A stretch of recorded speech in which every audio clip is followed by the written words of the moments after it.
Schematic diagrams use symbols to show how electrical components are connected in a circuit.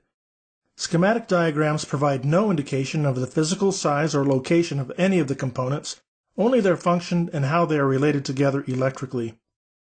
Here is a pictorial diagram of our familiar flashlight. Here's how the schematic of the simple flashlight circuit could be drawn. Notice the schematic diagram on the right is much simpler and therefore easier to follow than the pictorial diagram on the left. In fact, this is why we use schematic diagrams when we are only interested in the electrical characteristics of the components and how they are interconnected.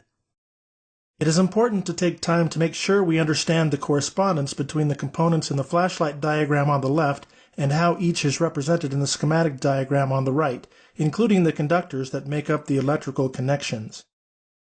First, consider the components beginning with the power source, which in this case is a single-cell battery.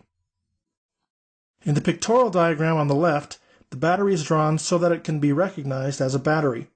But on the schematic diagram on the right, it is drawn more compactly by using the symbol for a battery. Next, the control device, in this case a push-button switch, is drawn in the schematic using the generic symbol for a switch. The switch has been drawn with its contacts closed.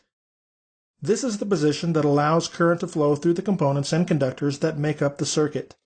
The last electrical component in this circuit is the load, in this case a lamp. Again, the schematic symbol for the lamp is much simpler than its pictorial drawing. Now we will define the direction of current flow in an electric circuit. First, recall that current is defined as the movement of charged particles. Electrons are charged particles, so when electrons move in a circuit, this constitutes current flow. On a schematic diagram, a DC current through a wire or a component is labeled with an uppercase I, along with an arrow to indicate the direction of current flow. The energy source establishes an electromotive force or voltage in the circuit, and it is this force that causes the electrons to move.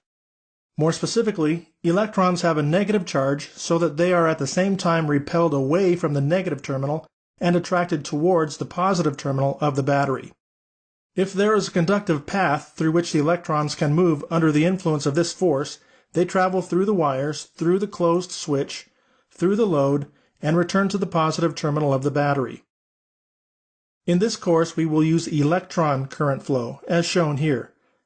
By convention, physicists and engineers generally consider current to flow in the opposite direction, which is called conventional current flow.